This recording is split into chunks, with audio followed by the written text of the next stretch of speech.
Hello, everyone. A very good afternoon. Welcome to the Winter Owl 2021 panel discussion.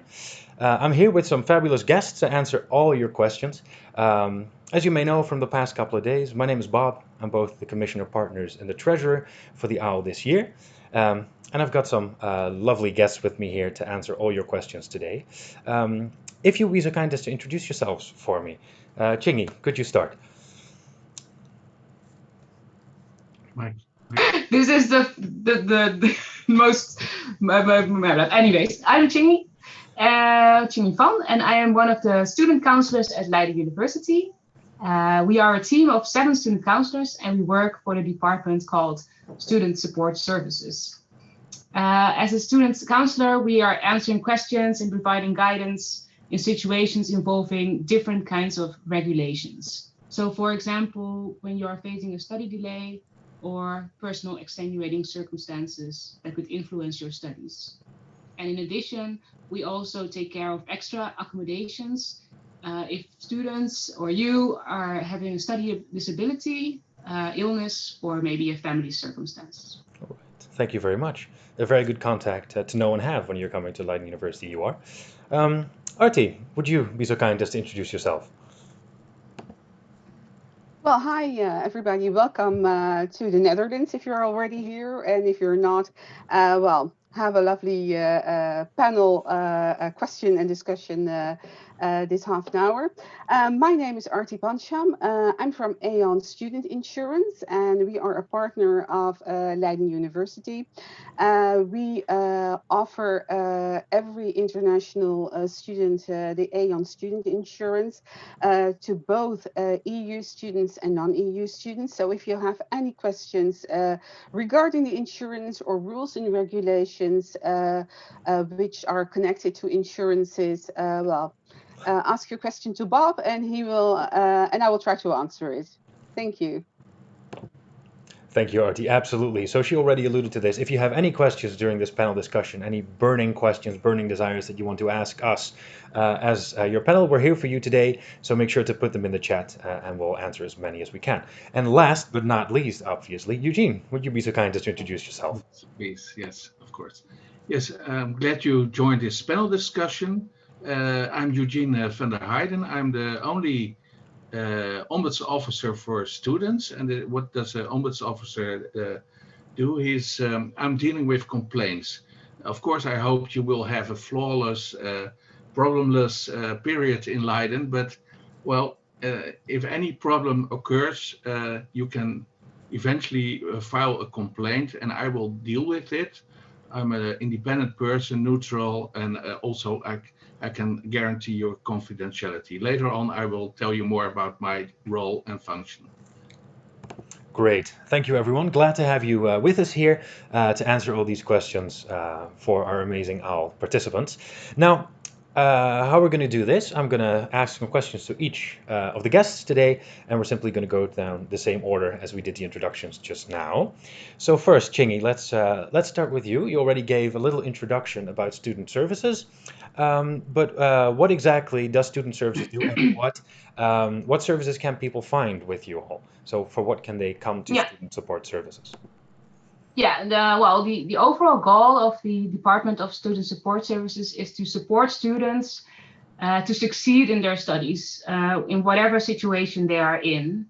And the department offers guidance and advice and also lots of information to students. As I explained before, we are a team of student counselors that are part of the student support services, but we also have student psychologists and the career services, and also the introduction weeks are part of the student support services. Yes. So it's a very in a nutshell. Exactly. That's a nice succinct summary there. So probably a very important question to ask for anyone who's currently joining us online and will start their online studies at Leiden University. How can they contact you, and are you available? And are the studies, all the student support services, are they available online as well? Yes, we are all online. We are all working from home, as you might see. And we are all available at the same timing and the same days as we used to. And we hope after this corona pandemic that we can start again seeing students within the university again. And you can all make an appointment with me or the student psychologist online. So there's an online tool for that. Or you can always send an email, or there are also walk-in hours. Well, not literally, but you know what I mean. Glad to hear that you're still available for everyone, even now online, and that you have digital walk-in hours so people can just drop in when they need. Exactly. Where can they find the hours? What are the hours for the drop-in sessions? Oh, well, you can all find them on the website. So if you go to the website and you type in student counselor or student psychologist, you can find them there, or career services, of course. For the student counselors, they are almost every day. So Monday, Tuesday, Wednesday, and Thursday from 3:30 to 4:30. You can call the number, and my colleague will tell me that you have called, and I will call you back as soon as possible. I think it's important to know that we call with an anonymous number. So when you find out on your phone that it's anonymous, then it could be one of us. So please pick up your phone. All right, that's all very good to know. And you already mentioned that you have, well, you yourself are a student counselor, but there also are student psychologists. What exactly is the difference between them, and when do you go to either one? Well, if you're facing like mental problems and you are feeling that you are getting a study delay, or your problems are mostly related to your studies, then you can go to the student psychologist to get some tips and tricks to see what can I do to deal with this. Right. And as a student counselor, I'm a more pragmatic and practical part of it. So you have these problems, and I'm gonna look at what can help you during your studies, even though you have these issues. So, for example, if you have dyslexia, then we can apply for extra exam time. All right. And so you're more focused on allowing people to continue their studies and finding a pragmatic way in doing that. How then does that differ from the role of the study advisor within your own? Yeah. Thank you for asking, because that's a good question. The study advisor knows everything about the study itself. So we work on a central level. So I talk to students from all kinds of studies. So I don't know the details for every single study. So if you need to know something like study planning or exams or anything like that, you can go to your study advisor or study coordinator to ask. All right, that's a very good, very good distinction. So it's very good to know that Leiden University has all these amazing and very well-functioning different resources available. So depending on what you need, there is someone waiting to help you. Thank you for that, Qing-Yi. That was a really good and succinct overview. Then Arti, we've been talking about all these resources available to students, but one of the most important resources to have when you're coming to the Netherlands is to have student insurance. Could you tell us something about the student insurance from Aon? Yes, well, as I said, we are a partner of Leiden University. And together with Leiden University, we have developed a very extensive insurance, a private insurance, because international students are not allowed to take out the Dutch mandatory insurance. So guys, be aware of that. The insurance is, well, as we call it, a premium insurance, and it's a package insurance, which consists of a medical coverage, a very extensive medical coverage, including pre-existing conditions. So if you already have, a disease and you are coming to study in the Netherlands, in Leiden, then you can come and you will be insured for the cost you will have to make for that particular disease you have. Well, the medical coverage is, inpatient, outpatient, so all doctors' fees, all examinations, blood work, work, hospitalization. If it's necessary, medically necessary that you have an operation, you can also do that, and we will reimburse you or the hospital for that. Apart from the medical insurance, the package consists of So, a liability any questions insurance. so far? Liability, very important here in the Netherlands, and not only in the Netherlands, but worldwide. And liability is a coverage which maybe not all of you are familiar with. But to give you an example, if you are in Leiden or coming to Leiden, you're probably going to cycle around on your bicycle. And if you by accident, bump into a car and you damage that car, you can be held liable for the damage cost. And those financial costs will be reimbursed by the insurance. Then there is a coverage for repatriation. Repatriation is in case you need to go back home because of a serious illness or disease or death of a family member. The other way around works as well, because if there's something life-threatening with you and it's necessary for your family to come over to the Netherlands, we will pay for those costs as well. Not only the travel costs, but also accommodation costs. Then there is a household coverage, which means that everything you have in your apartment or your room is covered up until a certain amount. There's a baggage coverage because, if you are coming to the Netherlands and once the whole Corona case is solved, hopefully this year, you may want to travel, in Europe, and it's nice to know. It's good to know that you don't have to take out additional insurance for that. You will be covered for that as well. And then there's part of the package is a legal coverage if you need legal help, and there's an accident coverage in case you have an accident. You will be reimbursed financially. If you, not if, you need to apply for the insurance before you come to the Netherlands, or if you haven't done that yet and you are in the Netherlands, make sure you do that as soon as possible. Go to the website because we do everything online. Go to the website, you fill in the form and you send it to us by email. Not by email, it is done automatically. And from that moment on, you are insured and you will receive all your policy documents in your email box. Okay, now that sounds rather easy. So everything is done It online. is very That's easy. perfect in these Corona times. Yes. To hop onto that, everything that Arti just said is available in the OWL app as well. There is an Aon page under our partner tab, so all the required links and information you can find in there as well. So we've been speaking about how important it is to have proper insurance, and why exactly why would it be good for people to switch to Aon and actually so a Dutch insurer instead of the insurance that they bring or they might not bring from their own country? Well, it's not possible to take out the Dutch basic healthcare insurance because it's not, you're not allowed to do that as an international student. And the insurance we offer is developed together with several universities, along with the University of Leiden, and has all the coverages which the University of Leiden wants you to have when you come to the Netherlands. For instance, the insurance should be Schengen-proof.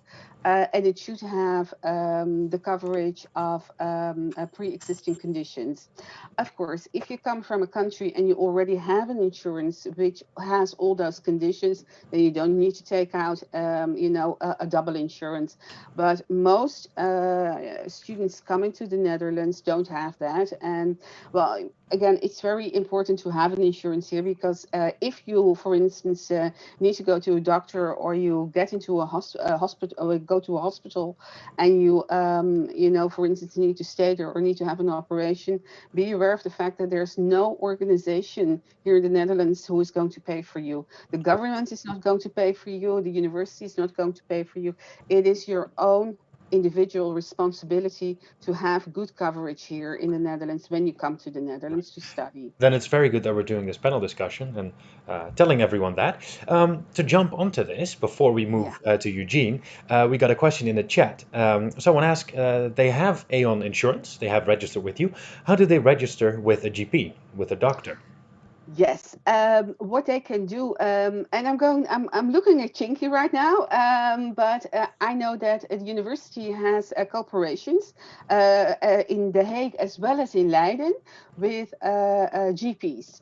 Well, you can contact those GPs. And what I like to mention as well is that you guys are free to choose any GP you want. You have free choice of healthcare providers.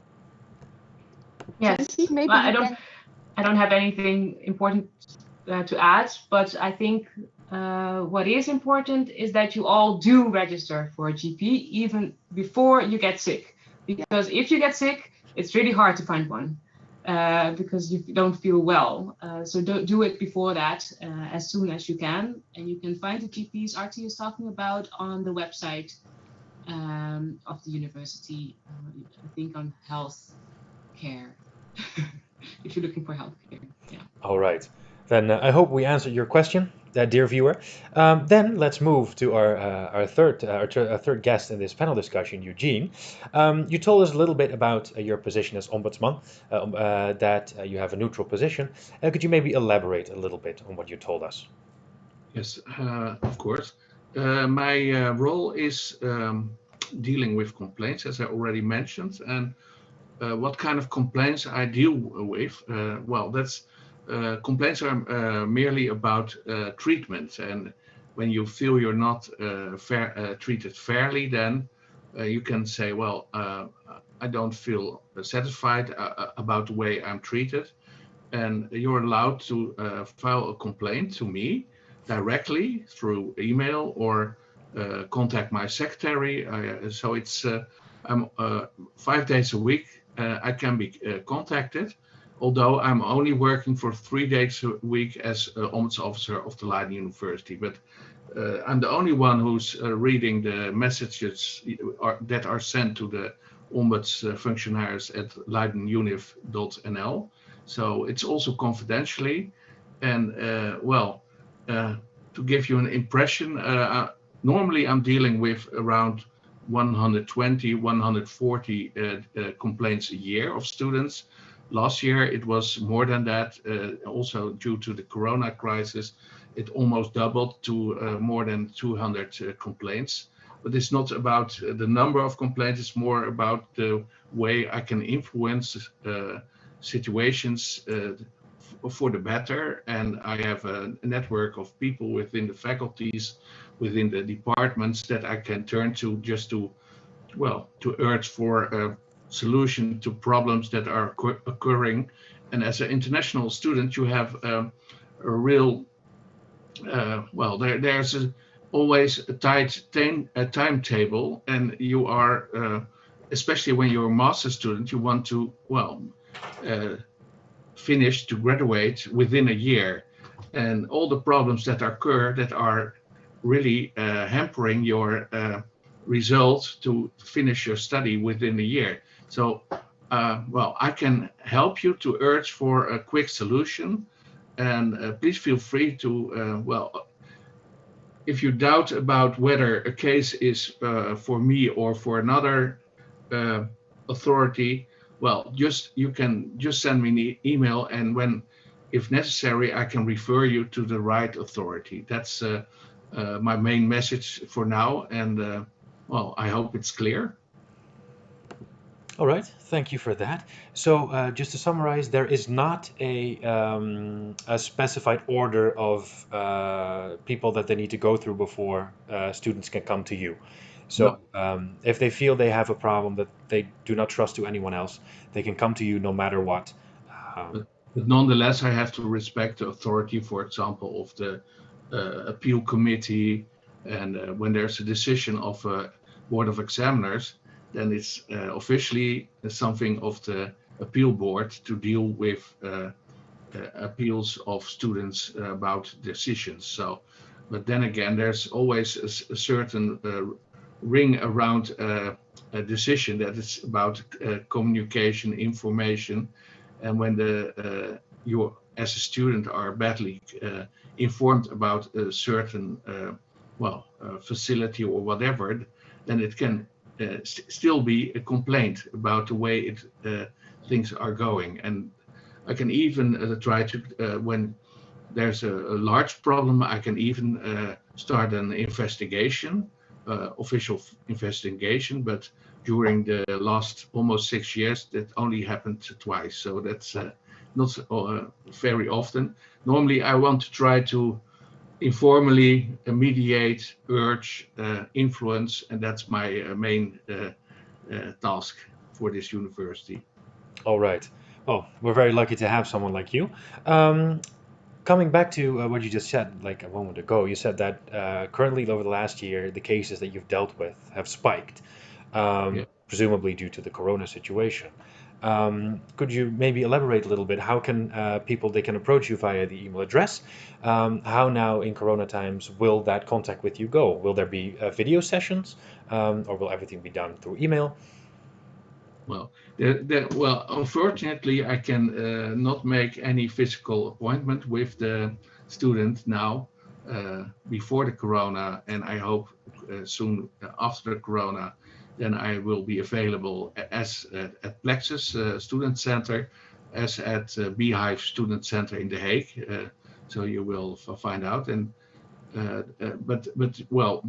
it's the accessibility. I think that's a part of the large increase of complaints. And when people cannot reach a certain person they need, they will try to contact the Ombuds officer if he can do something to get in touch. It's mainly also something of certain panic among students.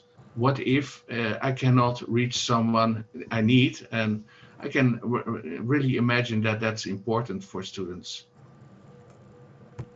Absolutely. Yeah, I faced those moments in my own studies as well. So it's good to know that you can be a help in that situation. Then a question for both you, Eugene, and Qing-Yi. Both of you have been helping students during Corona times now for an entire year, almost. And like the students that are currently doing our OWL week will, of course, mainly be starting their studies online as well. Do you have any tips for them, the way that they can approach their studies to do that in the best way and to do it also in the most healthy way? Do's and don'ts, you mean? I have real advice for you as new students. Don't try to start every procedure at once, because there are students that are addressing mails to 6 or 7 authority in the same mail, and that's only working confusing, because no one first they have to decide who is dealing with it, and that will only slow down the procedure. Just I will recommend you just to find information also through internet or whatever. Just ask the question, what is the right authority, and then put your story or your problem on the mail and to the right authority. So that's my advice. That's a do and don't at the same time. Exactly, all rolled into one. And you, Qing-Yi, do you have some advice for our students?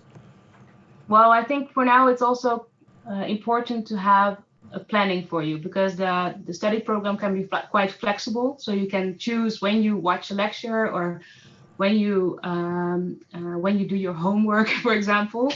And it's not like before that you have a schedule set up and you need to stick to that schedule. So I think it's very important to make a planning, stick to it, get up in the morning, dress yourself. That's also, you can easily stay in your pajamas. So eat healthy, and I think another important issue which I'd like to address is that in Dutch culture, it's most general the case that you need to ask for help. So everybody is willing to help you, especially within the university, but you need to make the first step. So once you feel that you're not feeling very well or there's something wrong, please approach us as soon as you can. And I think I have to add to this that it's very important when there's something happening within your program, with your courses, the first person to turn to is your study advisor, because he has to know about it. Otherwise, it cannot be recognized within a certain procedure. So that's I think that's the a very important advice to first turn to the study advisor, and he may also refer to Qing-Yi or one of her colleagues. So in the end, you will be helped. So. Exactly, like you said, approach the right authority for the question that you have. Yeah. And thankfully, we have so many wonderful people willing to help you out. Just approach them is, I guess, the bottom line. Then we've been speaking a lot about Corona, which is the way that it is in the current situation. Then back to you, Arti. With the current situation, you said, there is a repatriation option within the Aon Insurance. How would, for instance, other Corona costs be covered? How does Aon deal with that? Well, if you have the Aon Student Insurance, you are covered for all costs that are related to a Corona infection.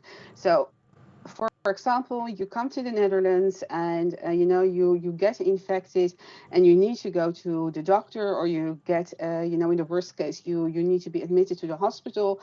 All those costs will be covered, so you don't have to worry about that. Those things will be covered. With regard to testing, Corona testing, that is something that is free in the Netherlands because that's done by the Dutch authorities. If you are here in the Netherlands and you are registered with your BSN, then you just make an appointment through the system of the DigiD, we call it, and then you can go for the Corona testing. A hot topic right now is, of course, the vaccination.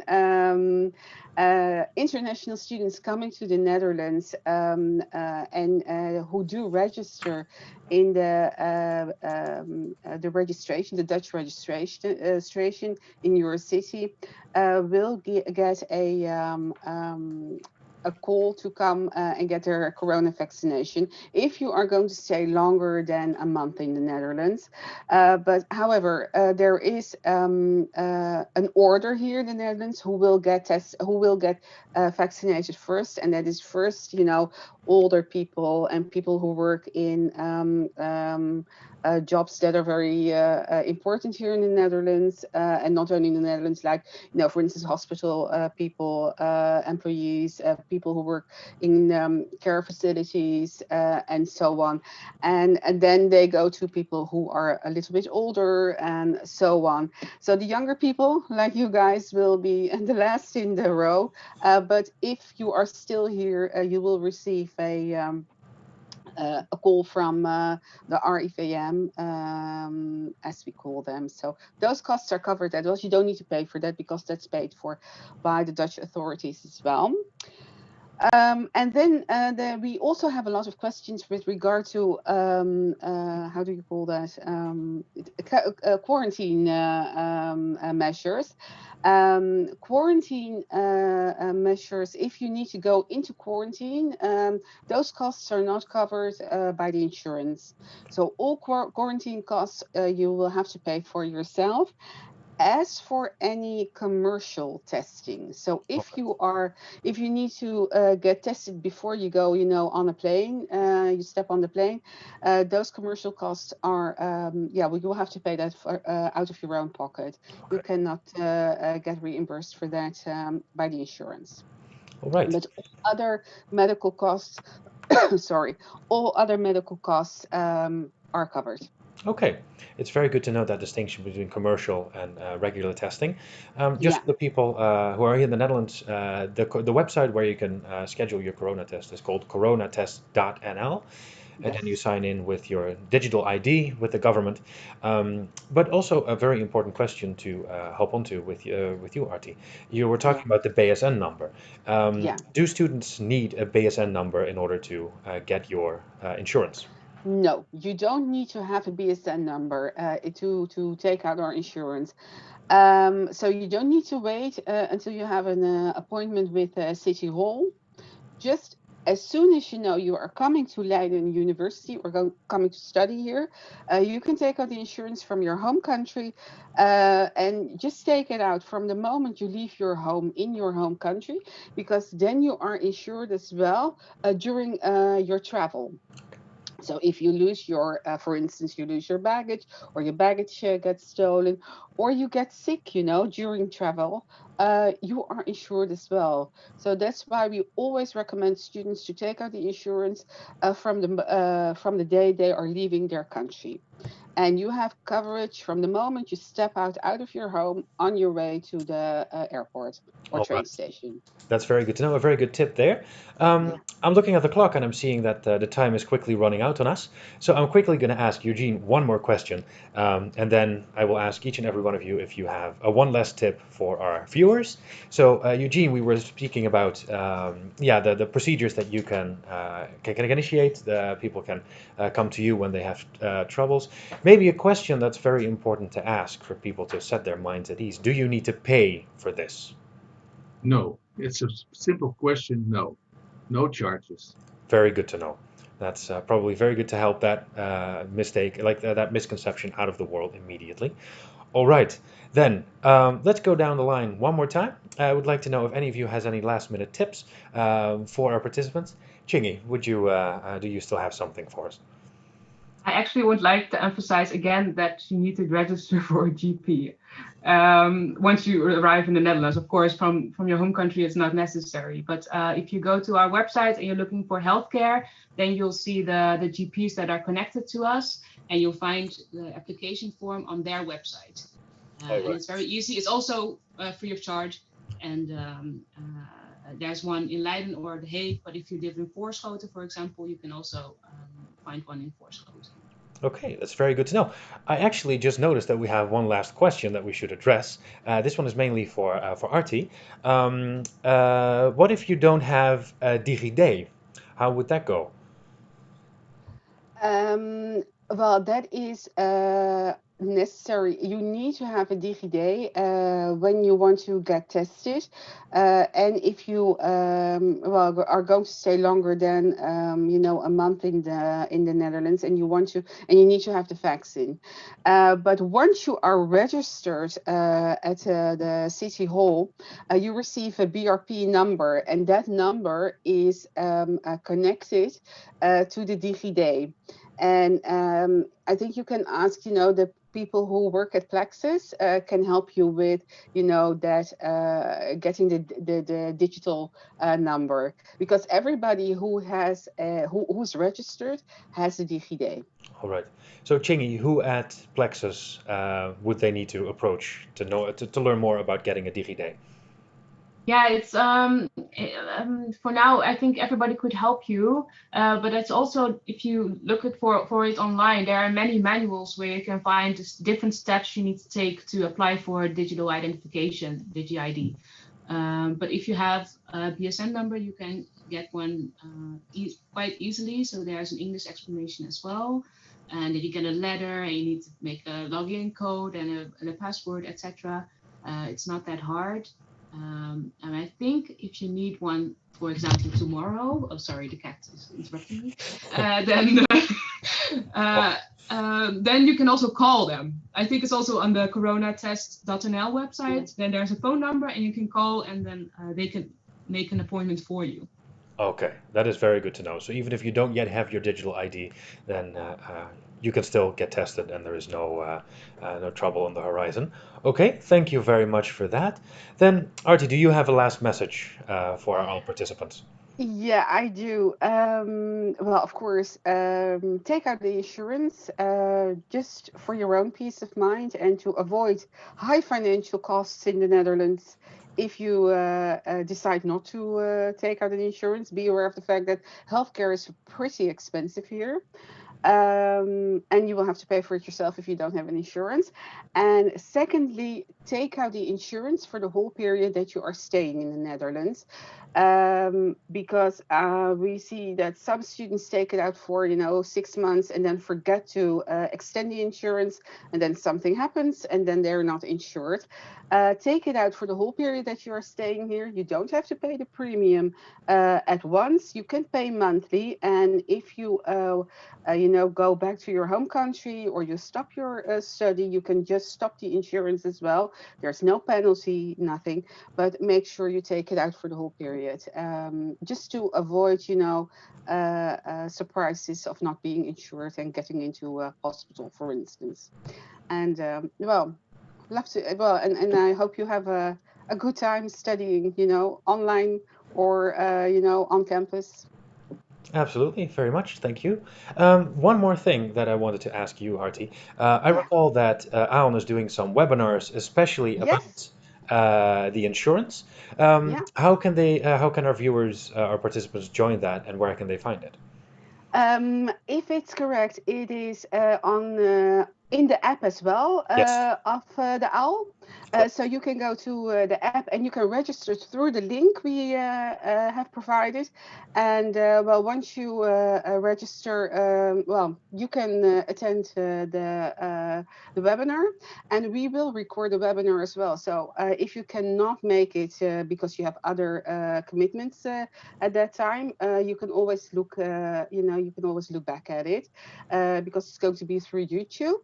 Okay. And I think the university also has it, has the information because the university received the information as well. All right. Very good. Then they can find all the details in the app and Yeah, join through that as well. yeah. Thank you, Arti. Eugene, do you have a last message for the OWL participants? I do. Yes, I had some time to think about it, but in general, my advice is whenever there's a situation that makes you angry, just try to stay reasonable and try to get help or advice about the situation instead of getting more and more furious. I often meet students that are misbehaving themselves because of a situation, and eventually they are the one that are not treating the way it should. So it's important to stay reasonable and just have some confidence that there are a lot of people within the university that are also very reasonable, most of them, in fact. So Okay. have confidence. All right. Yes? Awesome. Thank you very much. Then I think we're going to wrap it up here. I want to thank all three of you for joining us here today, for answering these questions from our participants, and to make sure that they have all the information they need to start their studies, either in Leiden or online. Now I'm going to look directly to the people watching. Thank you very much for tuning in, and we hope Pleasure. you enjoy the rest of the OWL week. Thank you from us here, and we'll see you at the next event. Okay, thank you. Thank you so much. Bye. Bye bye. Bye.